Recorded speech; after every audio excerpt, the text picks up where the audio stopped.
Bueno, en este pequeño demo vamos a revisar el avance en RTG.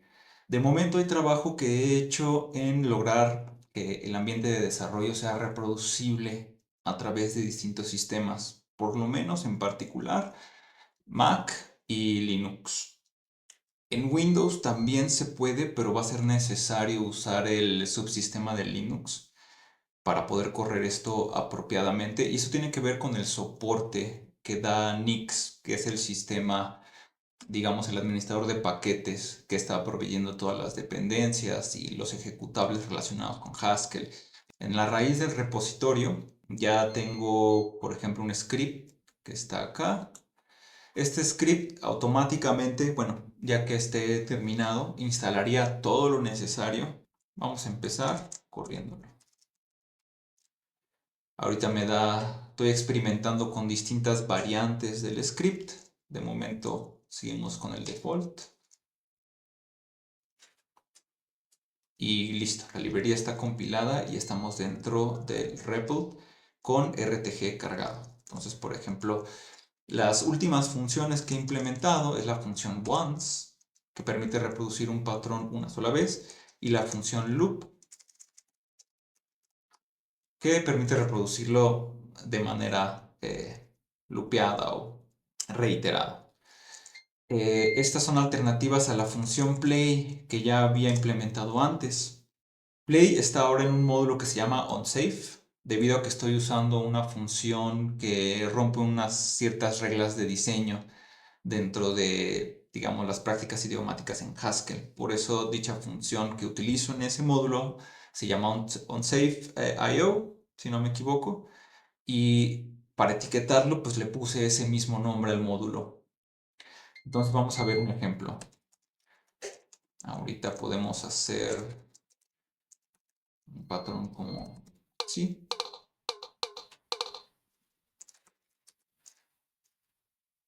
Ambient Scale es una escala, pero también la podemos, digamos, transformar con alguna otra, por ejemplo, de atónica.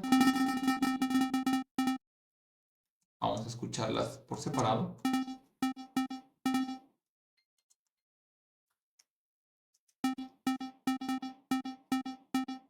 Ambas tienen que ser del mismo tipo para poder ser multiplicados con este operador. Si intento meter un ritmo euclidiano aquí, me arrojará un error.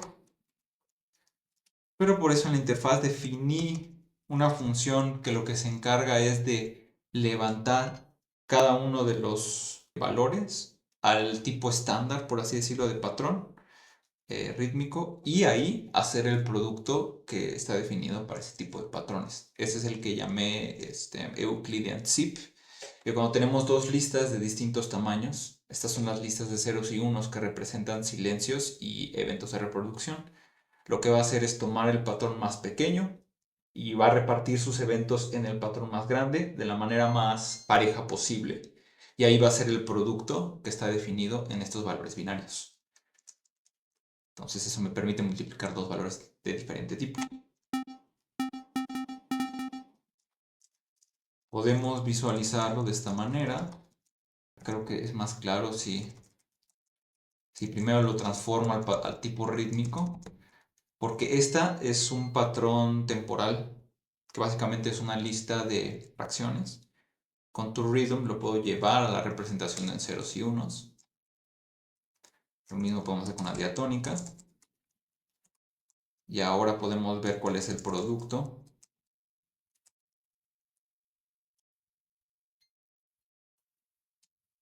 Hay que contar o considerar que ese patrón se reproduce dentro del mismo lapso de tiempo cuando tiene menos eventos, de manera que se pueden hacer patrones mucho más densos.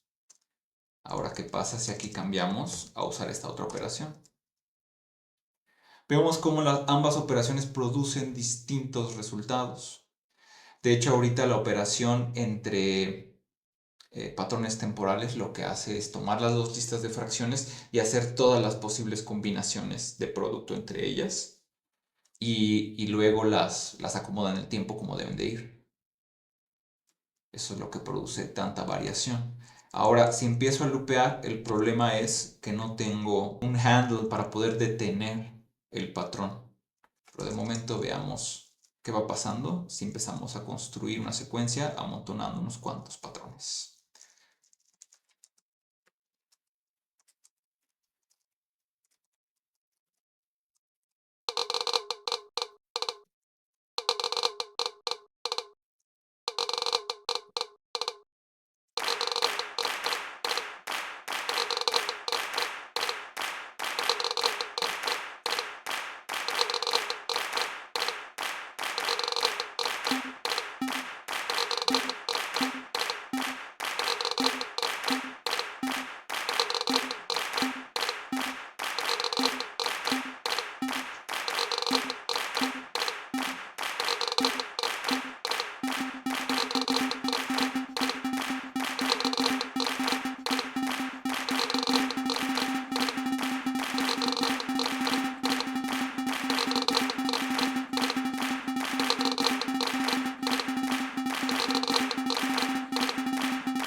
Ok.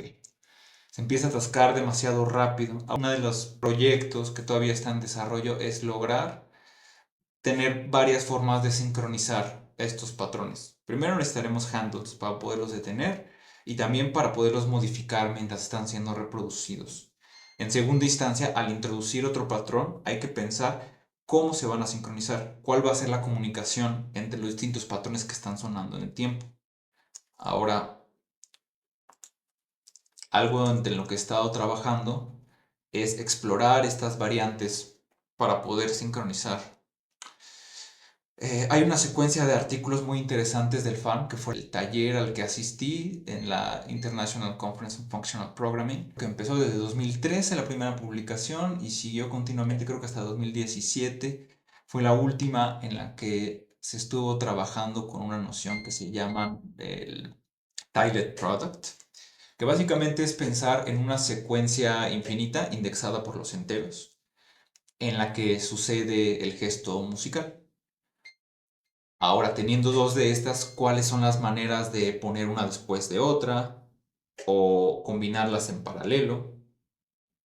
Y a partir de ese planteamiento se llega a una propuesta que es utilizar un producto que combina, le llaman producto espacio-temporal, donde el tiempo pues es la secuencia de enteros en este caso, y el espacio vendría siendo una manera de hablar en abstracto de qué es el fenómeno musical.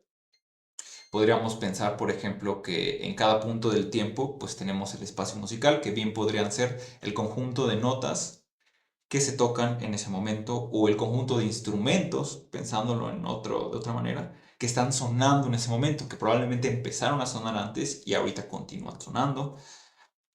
Hay varias maneras de abordar esto. Ahorita hice una implementación bastante directa, como de lo que encontré en el artículo. En el artículo hablan en, digamos, pseudocódigo. Yo hice la traducción a Haskell. Bueno, esto es en otro módulo, de hecho. Esto es en Tiled Streams. Entonces aquí en Tiled Streams tenemos, bueno, la definición de Tiled Stream que está más arriba. Y aquí tengo funciones que me permiten llevar ciertos tipos de valores a su versión en Tiled Stream. Que por ejemplo, al tener un valor cualquiera X, ahorita estoy pidiendo que sea monoide. Esa es la abstracción creo que más importante de este espacio musical. A los valores del espacio musical estamos pidiendo que tengan una manera de hacer producto entre ellos y que exista un elemento neutro, que podríamos decir equivalente al silencio en caso de sonido o equivalente a transparencia en el caso de video. Básicamente deja invariante a los valores bajo la operación. Por eso pedimos que sea un monoide. El tiled stream, sus valores van a tener una manera de hacerse producto, porque a la hora de hacer la combinación en paralelo, que sería como la combinación en espacio, tener una manera de hacer un merge y fusionar todos estos valores en un único valor. Un tiled stream tiene tres pedazos de información. Uno es el espacio en que está activo, en enteros. Luego un valor que determina, digamos, es el valor de sincronización. Es el valor de referencia que se usa a la hora de poner un nuevo tiled stream después del otro, o sea, para secuenciar en el tiempo. Y finalmente el stream en sí, que es la representación del valor que tiene. Para cada entero, ¿qué valor tiene? En este caso lo que estamos viendo es que para cada entero va, si ese entero es 0, o sea, justo en el inicio podríamos decir, tomaremos el valor que estamos levantando hacia el tiled stream y en el resto de enteros va a tener valor vacío. Este memempty representa el neutro de la operación del monoide. Ahorita esto está completamente parametrizado, pero podemos ver casos específicos, por ejemplo, donde levanto un entero. Los enteros son un anillo y tienen dos formas de ser un monoide, ya sea con la suma o con el producto. En Haskell esto se codifica utilizando un tipo de datos sum. Entonces estamos como que restringiendo. Cuando digo sum int, se está entendiendo que la instancia de monoide de los enteros es básicamente la suma. Y hacemos lo propio. Usamos la función leafval para levantar el valor sum. En el caso de valores de nota, que llamamos pitch, que por ejemplo es este caso, es un valor de nota y su octava. Lo levantamos a simplemente ser la lista con ese valor. Las listas ya tienen una instancia de monoide por defecto, que básicamente es la concatenación. Y va a pasar lo que esperamos cuando tenemos streams que juntamos en paralelo a la hora de hacer merge. En cada punto lo que vamos a tener es la lista de todos los eventos que suceden en ese punto hacia la vertical. Y finalmente query es una función utilitaria para poder ver los valores en que está activo el tiled stream. Claro que esto solo va a funcionar mientras estemos evaluando un stream que tiene un espacio activo finito. Bueno, y aquí defino unos cuantos valores de ejemplo. Vamos a abrir el REPL. Ok, está cargado. Entonces podemos ver si pongo estos que ya definí. C4 es un tiled stream con valores de altura. Y podemos hacer query. Entonces aquí lo que nos está mostrando es nada más que en el índice 0 tiene la lista con la nota, pero en el siguiente índice ya es vacío. Siempre nos va a mostrar el siguiente índice, el primer índice vacío por defecto. Entonces, por ejemplo, aquí podemos definir un producto de tiled streams gracias a que tenemos la instancia de monoide y pasa lo siguiente. Hacemos query de ese string 1. Entonces lo que hace este producto es simplemente poner un valor después del otro. Esta estrategia se ve un poco complicada, pero en realidad lo que da es varias estrategias para poder combinar valores musicales utilizando esta representación. Y eso me lleva al punto final de este video. Ok, esta es la tesis actualmente. A partir de un ejercicio de introducción, que ahorita es la parte del texto que es importante revisar, esta introducción definitivamente no va a ser la definitiva, pero es un ejercicio de organizar la conceptualización del trabajo al momento presente y a partir de él hice un capitulado tentativo. Básicamente el flujo es así. Empezamos discutiendo el live coding en términos generales, viendo qué es como práctica musical y vamos a trabajar ahí ejemplos, mostrar el tipo de expresiones, el tipo de gestos musicales que se crean con algunos lenguajes de programación. He hecho una lista bastante exhaustiva de varios lenguajes, algunos están todavía activos, otros ya están obsoletos, hay otros emergentes. Entonces, ahí sería pintar un estado del arte en el cual se vea qué cosas están buscando dentro del live coding y entender que la expresividad en ese contexto tiende a tener como que dos posibilidades. Una es ser capaz de expresar la mayor cantidad de ideas musicales. Creo que es la aproximación más usual en el desarrollo de sistemas para composición algorítmica. Pero en el live coding también sucede que se piensan en lenguajes de nicho con ciertas limitaciones, buscando un cierto tipo de expresiones musicales. Entonces creo que en este capítulo es donde se discute ese aspecto. Después pasamos ya a hablar propiamente de Haskell como una vía también para entender elementos de la teoría de lenguajes de programación y el diseño de lenguajes en general. Entre estos dos capítulos hay una tensión que tiene que ver con decir qué es un lenguaje de programación. Estos lenguajes de live coding se pueden entender como lenguajes embebidos de dominio específico. Bueno, algunos son embebidos y otros no. Los embebidos son los que tienen a su disposición básicamente todo el aparataje del lenguaje ambiente. O sea, si están implementados en JavaScript, significa que hay una librería que te provee la manera de manipular los valores de ese dominio en la aplicación, en este caso la música, pero además tienes todo el resto de la librería estándar y funciones propias del lenguaje, en este caso JavaScript, para hacer lo que tú quieras.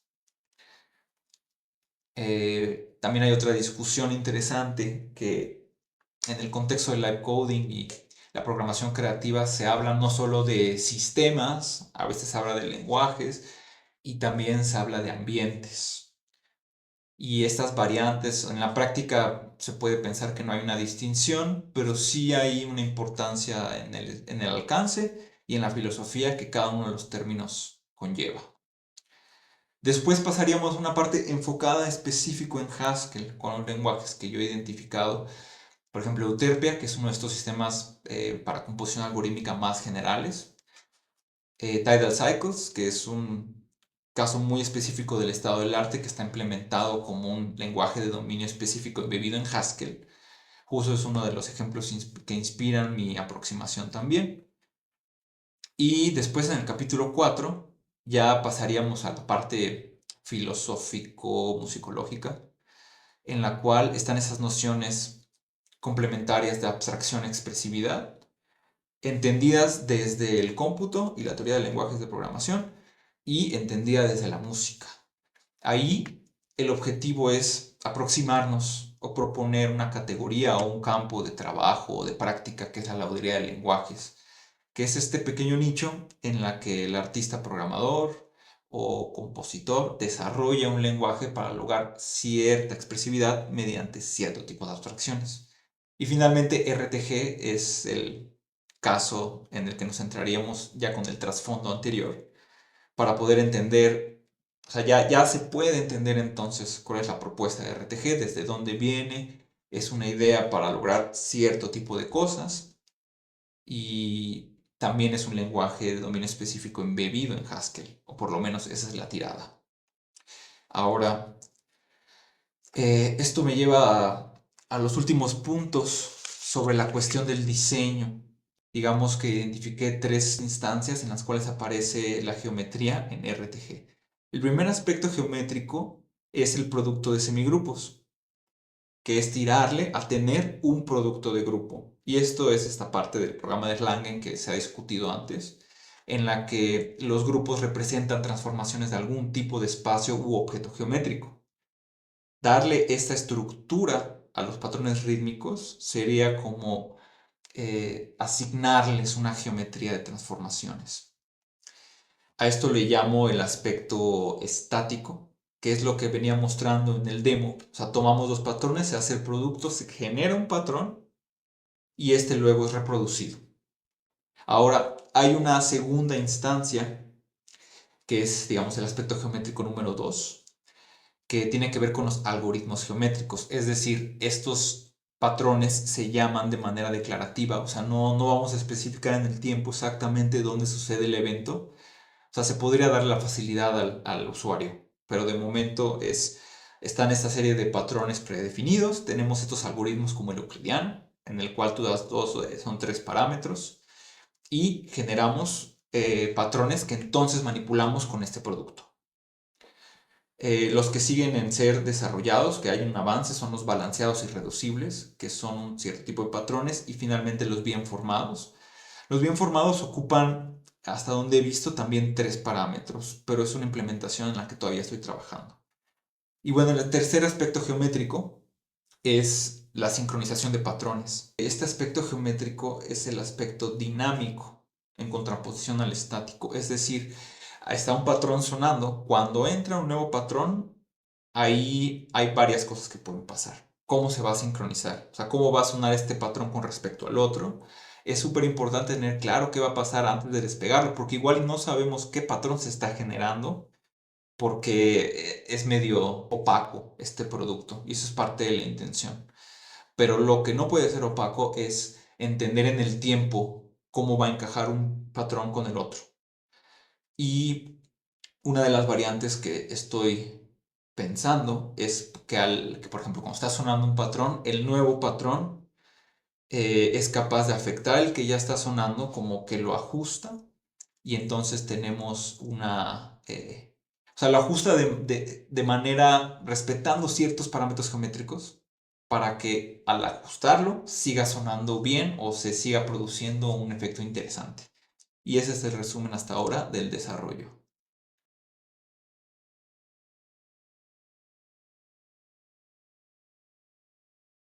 Esta parte del video es un anexo a la presentación anterior con la intención de puntualizar algunas cosas que omití, que considero importante, entonces vamos a verlo rápidamente.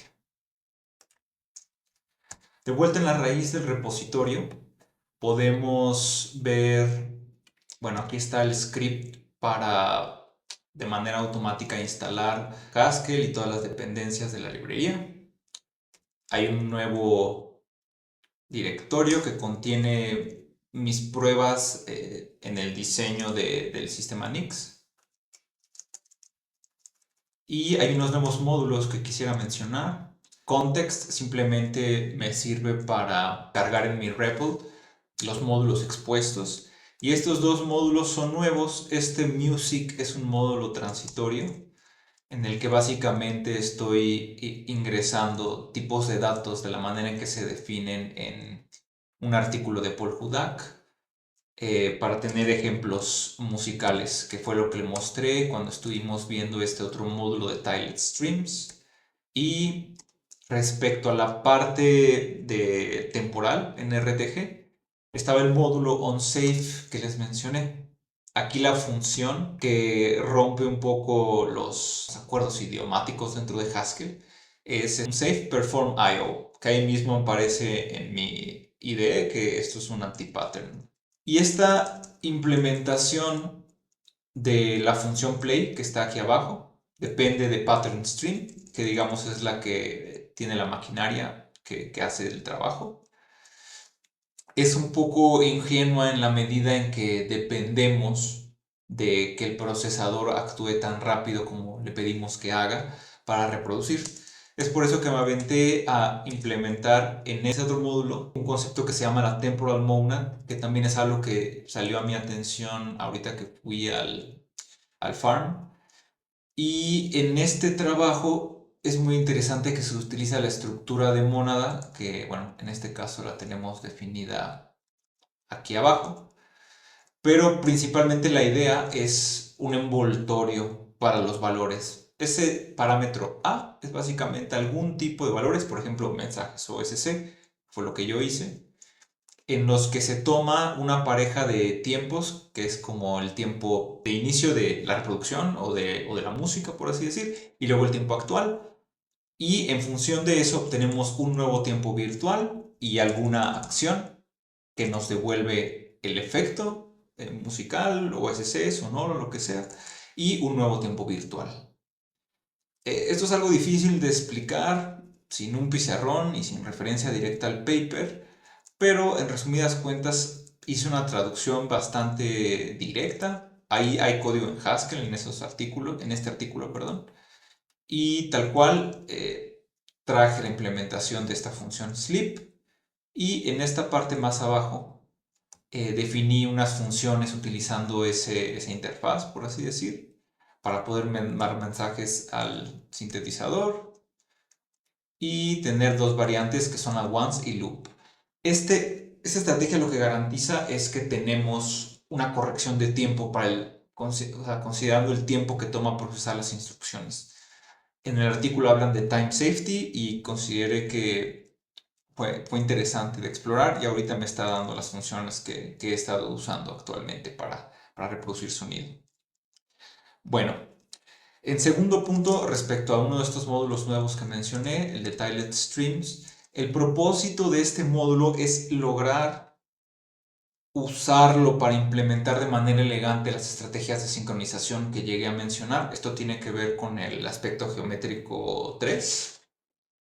Y bueno, quería ahondar un poco en ese detalle, no sin antes mencionar que también he estado usando los términos semigrupo, grupo y monoide.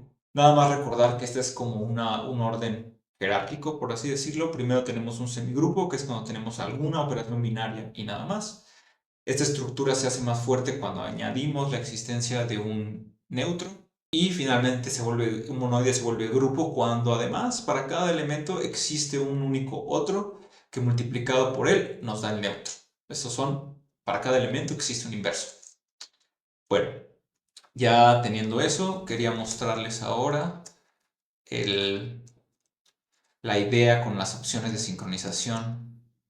Entonces, la primera forma de sincronizar es como está ahorita implementado en RTG. Al disparar un primer patrón, por ejemplo, loop sound 1 pattern 1, ese patrón empieza a andar y al tirar otro patrón empieza a andar inmediatamente y no hay sincronización, no hay ningún tipo de mensaje o comunicación o estructura compartida entre ellos, de manera que los fenómenos temporales que sucedan son básicamente imprevisibles.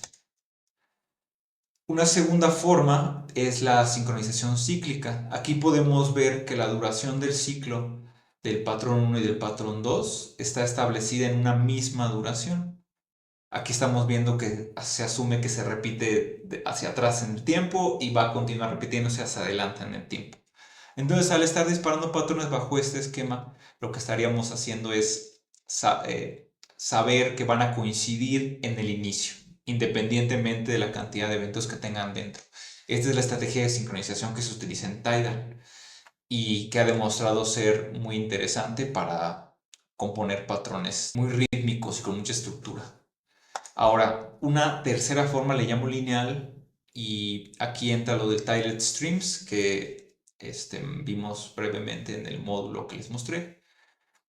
El Tilet Product básicamente tomaría tenemos un patrón que corre nuevamente de menos infinito a más infinito y uno segundo, y cuando hacemos el producto de ellos dos, lo que acaba pasando es que cada uno de estos streams tiene además una medida de sincronización, una mide de 1, otro mide de 2, y entonces al juntarlos usamos digamos en D1 ponemos el 0 del otro y ahí fuck.